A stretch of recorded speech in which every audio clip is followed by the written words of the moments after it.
Victoria, I have been so excited to have you on today's episode of the Self-Starter podcast. So thank you so much for joining us. Yeah, thank you. I was so excited to get the invite. Absolutely. Now, I have to say, last week we were emailing a little bit back and forth, and we already figured out we had a lot in common, and that's the fact that we're both moms. But I bring that up because on your website, you mentioned that you're confident that you can help your clients because you're actually a lot like them. So, for those people that maybe aren't familiar with you, feel a little bit about who you are so that way we can see what else we have in common. Okay, sure. Yeah, I'm sure that our stories align in other areas too. But I'm Victoria Marcoullier. For those that don't know how to say my last name, I am a wife to my husband James. I have two precious little girls, and about 5 years ago, I started a company called Brandwell, and that's a branding and website design studio, specifically for female entrepreneurs, female service providers, and I'm sure we'll kind of get into my story of like Brandwell and niching down and stuff like that. But basically, I realized pretty early on in my business that there was a group of people I loved working with and a group of people I felt got the most value from what I had to offer. And it happened to be the people that I related to the most, the people that I understood their pain points because I once had those pain points. And so that was kind of how Brandwell became this like go-to female design agency. I have an all-female team. And then I always say, like, in God's humor, he gave me daughters, just to kind of keep with the theme here. I don't think I'm done having babies, and I don't know what I'll do if I have a son. It'll be hysterical. But I love it. I just feel like this is what I was created to do. And, having a business that affords me the opportunity to be home with my kids most days of the week. Like as we record this, they're upstairs with a babysitter. Yes. But I just love that, like, I get to choose when I'm away from my kids and when I'm not. I get to choose when I'm working on my business and when I don't. And like, that is what I want to help more women do. And the fastest and the best way for me to help women do that aligned with my skill set was to build them brands and websites that helps them share their stories and what they had to offer, so that they could build a similar lifestyle. So good. And as you're talking, I'm definitely checking off the box for all these different things that we have in common. And a huge one of them is the desire and the passion to be able to connect with and to really help these female entrepreneurs because that's what Self Starter is all about. It's really helping these people create a life basically beyond anything that they had ever dreamed of before. And that's what you're doing as well. And but I want to pick apart one little thing that you said here. And you said that you wanted to create a business that aligned with your skill set. So, if we could maybe just rewind a little bit and talk about what this skill set of yours was and how it transferred into creating Brandwell. Sure. So I'm one of those people that just always knew I wanted to have my own business. I was raised by two entrepreneurs. My mom and dad both had their own companies. Fun fact, I have two sisters.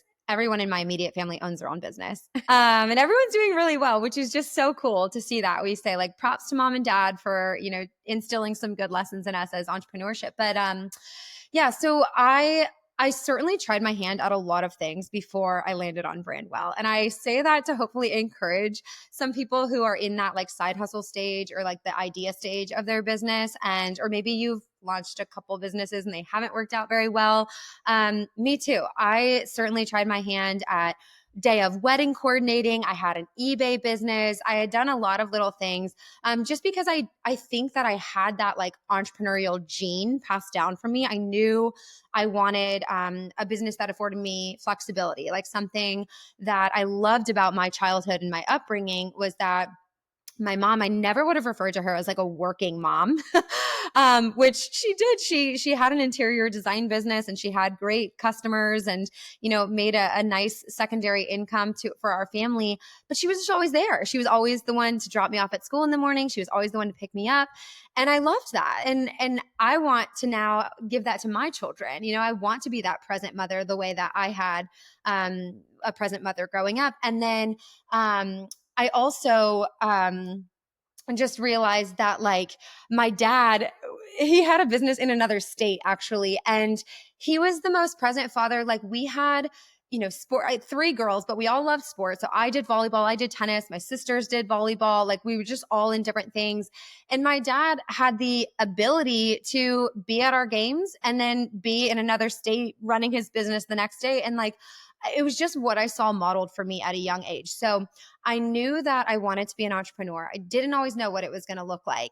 I went to college. I got my degree in advertising and public relations. And that was fascinating to me. Like I knew I loved consumer behavior. I loved studying the psychology of why people buy things. Like marketing is and always will be like my sweet spot, I think. And then out of college, I actually got a job at a marketing agency doing website design and account management for physical therapy practices, actually. And so I spent about 4 years there, but it didn't even take me the full 4 years to realize that, like, okay, I'm learning some hard skills now. I had soft skills that I think made me a good entrepreneur. I could communicate. I had watched enough of how my dad built his businesses to know some of those administrative things. And it was when I started to realize that, like, okay, I know how to design websites, and just about everybody needs a website these days. And my husband came home from work one day and he said, hey, my buddy owns a few food trucks and he needs a website. You know how to do that, right? And I was like, well, yeah, of course I know how to do that. I've been doing it for a couple years at this company. And so that was actually my first paid customer. It was a guy who didn't pay a lick of attention to branding, who had food trucks. So like so opposite of like the demographic that we serve now. But that taught me that, like, okay, I have a skill that's desirable that people need. They're willing to pay money for it. And if I can figure out how to get this out there in front of more people, maybe this is going to be the thing that allows me to create a profitable business. And so I freelanced for about a year and a half. And then I decided to put in my 2 weeks notice and take Brandwell full time. And literally the rest is history. But that was when I realized it was working for that web design company, being like, okay, this kind of joins all of my skills together of like, I love people. Website design is not like something that happens overnight. It's something where you're working with people for weeks at a time. I love design. I love marketing. And there's so much strategy in designing a website. It has so much marketing in it. And it was just the perfect trifecta of like everything coming together. And I love it. I still to this day love it. So good. And what a blessing it was that you were just born into a household that was so entrepreneurial, because a lot of the people that I speak with, they are actually coming from more traditional upbringings where their parents went and did a 9 to 5, and they have to actually like convince them as to why they should be an entrepreneur, and they're going to be okay, and to let them do their thing and let them follow their passion. So the fact that you had that foundation already is just huge. So I think Yeah. that's amazing there. But even though you knew you wanted to be an entrepreneur, you graduated and you still went to spend 4 years working for another company. So I can assume why you did that, but I'm curious to know why you decided to be able to go work at that physical therapy practice Mhm. to do this marketing and their website design rather than just jump straight into entrepreneurism. Yeah. I would say it was mainly for financial reasons. Most people fresh out of college maybe can't take that risk of starting their own business. So I think maybe I did it for financial reasons. I was also getting married. I got married shortly out of college at 23. And my husband, this was something that I knew about him from the day I met him, but my husband had always wanted to go to PA school. And so that was very much something that we had agreed upon, that like I would work and support him through PA school after we got married. And then, of course, he would have a great job as a PA, and I would certainly be able to like reap the benefits of that season for the rest of my life. So that was a mutually decided thing before we got married. And so, um, unfortunately for me, being like so entrepreneurial, there were times where I was like, oh, like I felt like I was dragging my feet and I just wanted to dive headfirst into running my business, particularly after I had my first handful of paying customers. Cause it's like, once you taste that, once you know, okay, well, if I could take the 40 hours a week I'm spending at this company and I could pour it into my company. But it was simply too risky for us. There are some couples that are like not as risk averse and are willing to like just dive off the deep end. But we were a Dave Ramsey family through and through, and we were trying to get through PA school without taking out any loans. A little backstory: my husband had taken out loans to go to college, as many people do. And he paid all of those off before our wedding so that I wouldn't carry that burden with him. It was really incredible, really cool part of our love story. But then it's like you finally get out from under that umbrella of having these monthly loan payments, and PA school is not cheap. And we're like, what if we just work really hard and we hustle and we cash flow it? And so we did that. And, it force me to put kind of like my dreams on hold for another year or two? Yes. But like looking back, we are so, so thankful that we did it that way, because also a valuable thing that I took away is like, I learned so much working in corporate America for 4 years. And I had one previous job before that too. So maybe working in corporate America for 6 years, that have informed the way I run my business. It's informed the way I do things, similarly to what I had watched at the company I worked for, and also why I do some things very differently. And I'm really thankful for that, because you don't know what you don't know. And if you have no experience but working for yourself, I think maybe you're going to have a little bit more of that trial and error than if you get to like watch it modeled for you on display for several years and then you go and build something. Yeah, I completely agree. And first of all, shout out to James there. Sounds like an awesome husband that you have on your hands. But I also came from corporate America. I always wanted to do something in the entrepreneurial realm, but I didn't know what it was. So I got into the corporate world, worked for a bunch of startups. To what you said about you learn so much, it's nice to be able to jump in to someone else's land, I guess you'd say, and to learn when it's on someone else's dollar. So that way you're getting all these experiences that you can then take and apply or not apply in your own business. So it sounds like you were able to do that. But it's really cool that James obviously knew that you had this ability to, and you're really good at making these websites, and he brought that first customer to you. And like you said, it wasn't one that was in the like niche that you've chosen today, but it also is a testament to show like you're very diverse, like you're able to work and to build these websites that are well branded for all of these different types of people here and types of companies. So you got this first food truck customer, you were thriving, you got multiple customers. Eventually, you decided to make the plunge. When did you decide to put in the notice? I know you said it was about 4 years into working at the physical therapy office, but what was the moment when you decided, you know what? I can actually leave. I don't have to stay here anymore. And we have something really viable. So I had a positive pregnancy test and it was my ticket to freedom. Now, ladies who want to quit your 9 to 5, I don't recommend just going and getting pregnant for that reason alone. My husband and I wanted to start a family. We always wanted to start a family. We were trying to kind of time that with when he would have a job and when he was done with PA school. And so he was graduating PA school. We had been trying to, start our family, and it took us quite a while to get pregnant with my firstborn. And so the day that I got that positive pregnancy test, I just knew. I said, okay, like this is it. I'm going to go head first. I had been building Brandwell for, like I said, about a year and a half. I had a viable idea. It wasn't something that was so risky anymore because had been producing a profit for quite some time. And I knew if I take the time that I'm spending at this other company and I pour it into this business, I know that I can make this work. Maybe I wasn't going to be able to make the same, executive salary that I was making at this job, but I knew it would be enough for our family, especially with James going to start his job as well. And so I this is terrible. I told my boss I was pregnant before I told my mother. And she to this day holds that over me. She hates that that happened. But we knew, we had been planning for quite some time that when the time came, when I got pregnant, I would go ahead and put in my notice. And then I would take that 9 months window to really try and get Brandwell off the ground as much as possible, to then allow me to have something viable while I was, maternity leave, which didn't really happen after my first baby. It did for my second. But yeah, it was getting that positive pregnancy test when I was like, okay, this is my sign. And so I called my boss, and I certainly didn't tell him that I had found out the night before, but I was just like, hey, like, I just want to let you know, I'm going to be putting in my notice. James and I are starting a family. And I did. And then so I put in my notice, and then I took, you find out about a month in. So I took the next 8 months to pour everything I had into Brandwell. I hired people because I wanted to have a business that would live on even if I was taking a day off.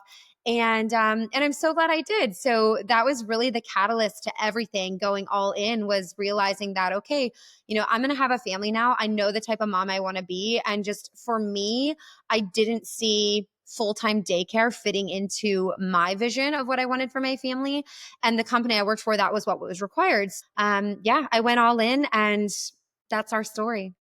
Speaking of everything that we have in common, I too, I didn't put in my notice. Unfortunately, I was let go with the rest of the company after I announced my pregnancy. So, but same thing, wanting to better the future for this future family, because like you, I didn't want to put my child in full time daycare. I wanted to be present. And there's nothing wrong with daycare. It just wasn't how I envisioned it for my family as well. So, what a big why, when they always talk about like really understanding what your why is to help propel you forward, there's no bigger why, in my opinion, than what you just described right here. Like that's like the ultimate why, in my opinion. So that will definitely make you work hard for the next 8 months for sure. But you hired people. So I'm curious how you went from being a solopreneur to being able to financially afford to be able to hire people, and what was the decision, or what was the process of kind of hiring, Yeah. if that Yeah, makes sense. I'm really passionate about like taking the fear and the stigma out of hiring for entrepreneurs, because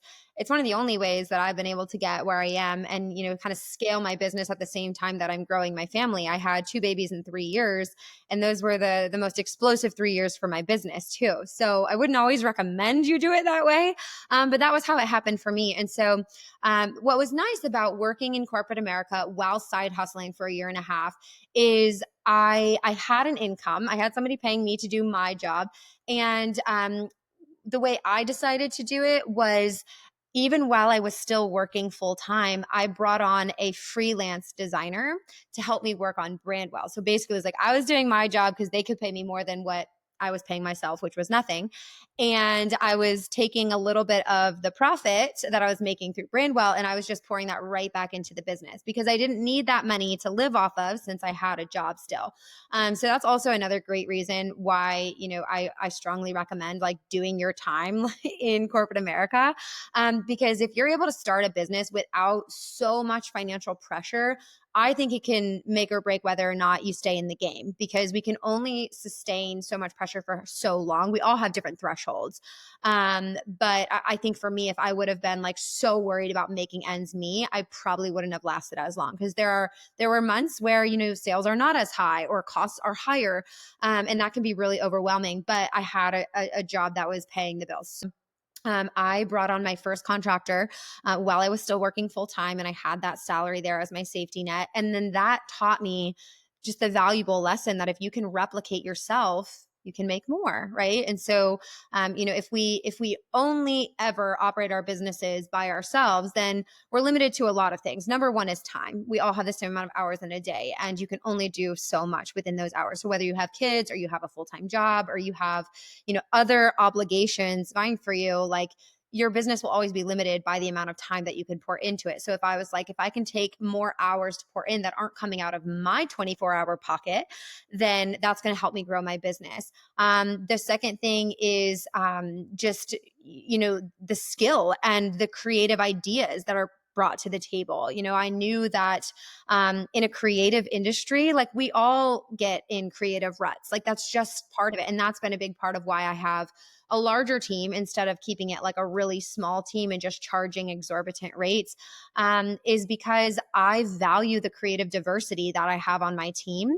And I know that if I'm having a bad day creatively, I can hop on a call with my other designers and we can all bring ideas to the table. So even that first contractor helped me see that, like, wow, she's bringing me valuable ideas and she has a different style design that it's appealing to other clients that I wouldn't have been able to get because I can't design that way, So it took the fear out of hiring for me because it was relatively low risk. I had a job and I was only paying her out of what I was profiting, right? Like I would book the client first and then I would pay her to do the project.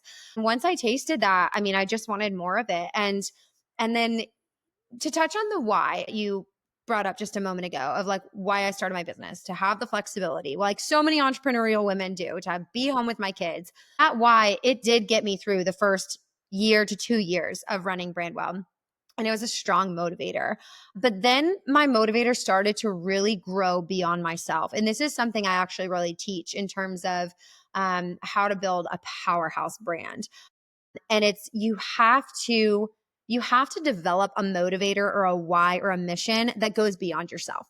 Because I was able to stay home with my kids and match my corporate salary within about 1 year. So one would think, okay, well, I've reached my goal, my why, so now I'm just going to keep it steady, right? What's the drive to keep Mhm. growing and keep building? And I learned something after just serving those first, I don't know, 50 or so women that we worked with in that first year and a half of business, was that they came to me so embarrassed by their current online presence. Like literally, that was a word I just heard over and over and over again. Like, oh, go to my website, I'm so embarrassed by it, or go to my social media, I haven't touched my website, or it's a DIY. And after they would work with us, like I would watch them because we follow all our clients on social media. I'd watch them like talk about their business on stories and like happily drive people over to their website and be like, go to my website, check out my new website. And it was this shift of embarrassed to confident, like self-conscious to confident. And I was like, oh my gosh, like I want more women to feel confident because like I'm just naturally kind of a confident person. I was just born that way. I have confident parents, you know. And I know that doesn't always come naturally for some people, Right. but I found, especially in business, there are things that can really help you defeat that imposter syndrome and show up confident and be proud of this business you have. And one of them is showing up with a powerful online presence. And I stopped selling websites and I started selling confidence. And I just realized that my mission was no longer to stay home with my kids. That was a byproduct of what I was doing. But my mission was to help more women show up confident online through design. And that is really where I started to see a shift from like, okay, yeah, I grew this business, I matched my salary, to like, wow, this is just the tip of the iceberg. Like big things are ahead. That's a really good point that you make about the why and how it's really transformed. And I think that's very similar to how a business transforms. Like you make these goals, the short-term goals and the long-term goals, and the business is constantly going to evolve. And clearly, like your why is going to evolve as the business evolves too. And like you said, you hit that within the first year and a half, right? That you hit your why, right? So you're able to do that full time, and then you were able to break away and well, not break away because you had already done that at that point, but you were really able to realize that this is a mission greater than yourself. And that's really where it sounds like your business just exploded and it completely took off because you're really understanding that you had something here to be able to transform these women's businesses and their lives in a direction that was beyond like their wildest dreams. Yeah. Speaking of how you do this for your clients, I really want to get into the branding aspect of it because on your site, you say, here is your permission to ditch the DIY and the headache that comes all around with it. So, why, first of all, are so many people starting to DIY it? And why are you, I mean, you've already talked about it a little bit, but then why are we helping them ditch that? Okay. So I'm never surprised with an entrepreneur who's DIYing their brand or DIYing their website. Like that's why we're entrepreneurs. We do it ourselves, right? Like we see a need and we go and we solve it. So I DIY'd everything in my business in those early days when I was side hustling and trying to build things. So I think there is a time and a place for DIY. I really do. But going back to just those conversations that I was having with women after women after women, where they were just so embarrassed by what they were able to create with their DIY. I just know that it's not the same. It's not the same. And here I'll kind of paint a picture for you. So one thing I DIY'd was my bookkeeping for the first couple of years of my business. I'm not a bookkeeper. I've never been trained in bookkeeping. And I didn't really know what I was doing, but I was like tech savvy enough and I had Google and YouTube. So I was able to kind of like get by, right? But I did not know my numbers. I didn't know my bottom line. I didn't know what my best seller was for my website where I could target my marketing towards that thing and make strategic informed decisions. When I hired a bookkeeper, which was not something I wanted to spend money on, like what a boring place to spend a lot of money every month, I started to see what I was doing got me here, but it wasn't going to get me there. It wasn't going to get me where I wanted to go. And the same is true with a lot of things in business. Like I've had to outsource a lot of things and bring on specialists, but very much so is true for web design. So what we tell our clients who come to us with a DIY is like, first we just say like, hey, like you don't need to be embarrassed. You should be proud of yourself for getting to this point where you even can have this conversation about hiring a professional designer to design for your business. You have a business, you have a proven concept. Like that is something to be proud of. But what got you here will likely not get you there. And that's because everybody is DIYing right now. And like, I know I work in this industry, but like I can spot a DIY from a mile away. And so can your customers, you guys. They can tell when there are typos, when the spacing is off, when the images are from Canva that we've all seen 1,000 times. They can tell. And that's giving a message to them about your business and about the quality of your offers. So I think it's incredibly important if you have a higher ticket item, if you're selling coaching or one-on-one services and you're, up in the several hundred to several $1,000 range, like there's no excuse to have a DIY website at that point because one, you're doing yourself such a disservice in you don't even know the amount of business you're losing because of that DIY. It's actually repelling the people you probably want to work with the most. And a good sign of that is if you're constantly getting inquiries from people who are trying to get you to work within their budget and not working their budget to work with you, then you probably have a DIY and it's not doing its job. But I'm a firm believer that your website should be like the hardest working person in your business. And I know it's not a person, but like your website should be yielding results for your business. And so that's why as you get into those higher price points, like people expect more. Every industry is super saturated these days. Because of that, consumers, buyers, you and me, we're more discerning about who we work with and who we buy from. And one of the fastest ways to build trust online, if you're working in this online landscape, is through good design. So that's just like a non-negotiable for me as you get into a higher price point, or if you want to change your target audience and start attracting more premium clients, like you have to ditch the DIY and you have to work with people who know what they're doing. Because at the end of the day, it's not just about having a website that looks pretty. It's having a website that was strategically designed to convert your viewers into customers. And most DIYers don't know web design and traffic and conversion. And I can speak personally to this because I was definitely, well, I still DIY'd my website. So I really DIY'd it at the beginning. I will tell you that. And it was garbage. And recently I moved over to another platform and I bought a template to be able to do it. And it's still, I learned so much. And it's not about just having a pretty website. It's like, it's having a strategic website. And you mentioned that right there. You said it's all about the strategy behind it because there is a huge strategy to building a website.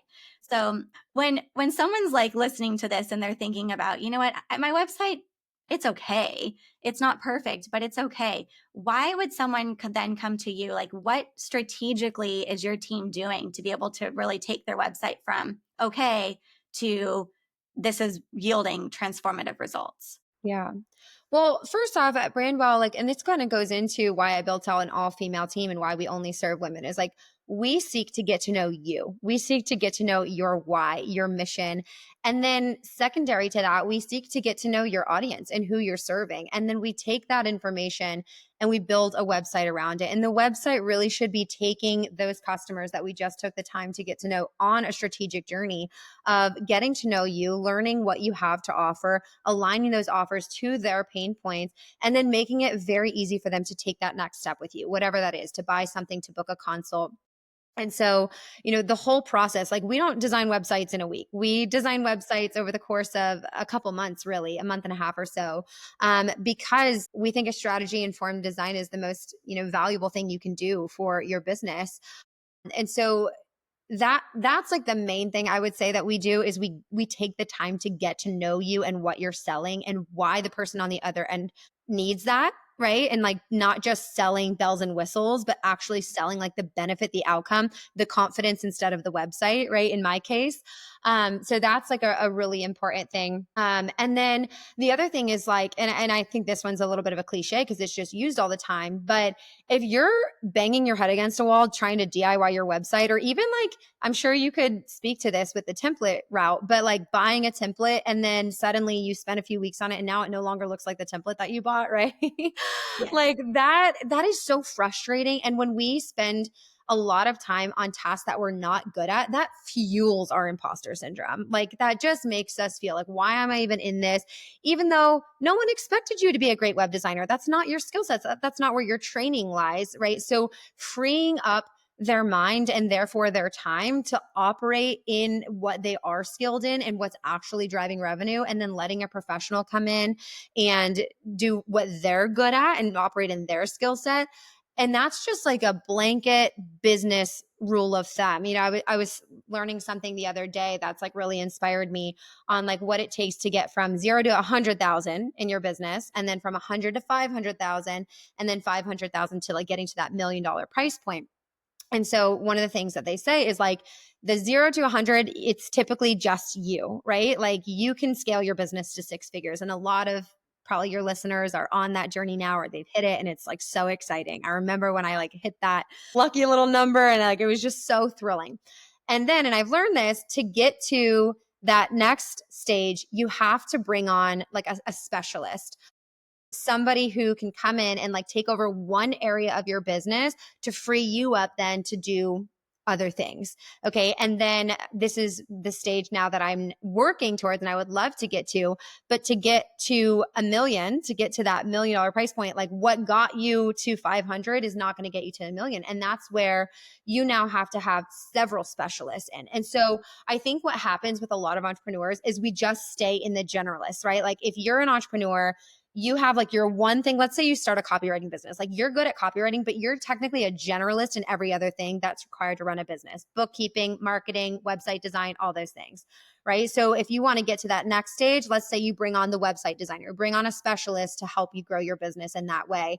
And it's just showing you that at each successive stage of growth in your business, you have to bring on specialists or you're never going to get there. And by the time you get to a million, everybody's a specialist. You have a marketing person, you have a selling person, you have a website person. It's just like everything. But I think like even for myself, like I have to remind myself all the time, like, hey, as long as I'm trying to do this myself, I'm going to be holding myself back a little bit. It's gotten me here, but it's probably not going to get me where I want to go next. And I think that's what a lot of people need to understand about your DIY website, because we live in a DIY world, and I love, Squarespace and Show It and like all these platforms that do make it very easy.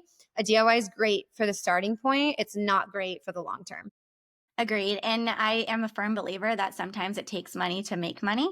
So you Absolutely. need to constantly be investing in yourself just as much as you're investing in your business. So you've obviously learned a ton along the way. Have you invested in yourself personally, as such as investing in a coach or anything like that, to be able to take your business from you single-handedly running it to having a large team within your agency?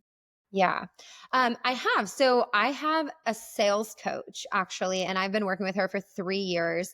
Her name is Gwen with Grit and Tenacity. I'll just give her a shout out, but she is phenomenal. And I had to bring her on, just recognizing areas of weakness for me. Like I'm very much a people pleaser. I want to say the right thing that makes everybody happy. And when you're selling a high ticket item and you're dealing with a lot of different leads that come in, like one, you need to know how to properly vet clients coming into your business. And you need to know how to effectively say no to certain people, which was not easy for me.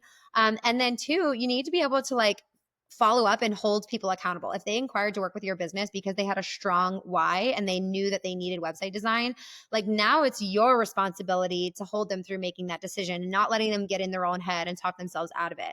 Well, that to me just did not come naturally. That felt pushy, that felt salesy.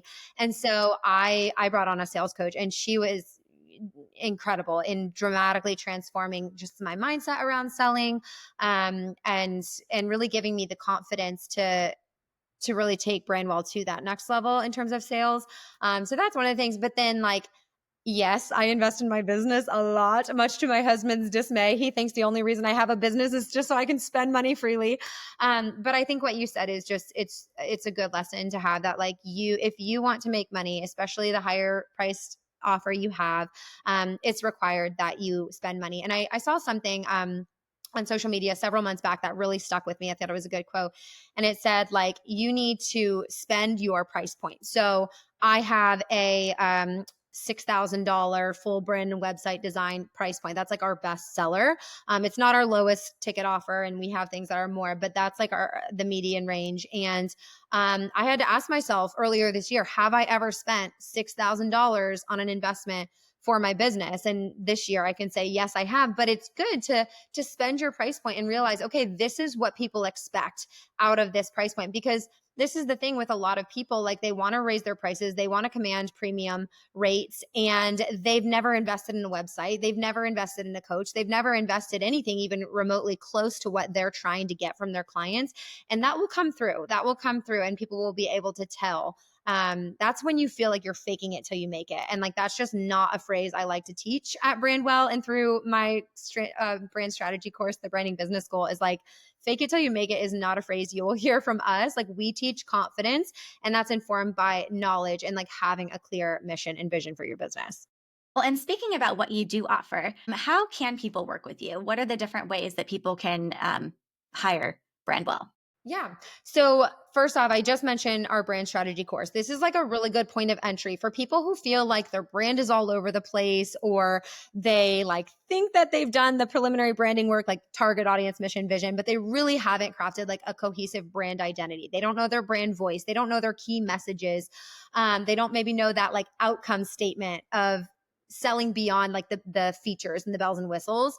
The Branding Business School is like where I would recommend that people start. That is a self-paced online classroom. It's of course taught by all women, and it's for women. But again, it's like I'm so inspired to learn from people who I know have stood in my shoes, and they've done this with toddlers running around in the backgrounds. Like, that's really motivating to me.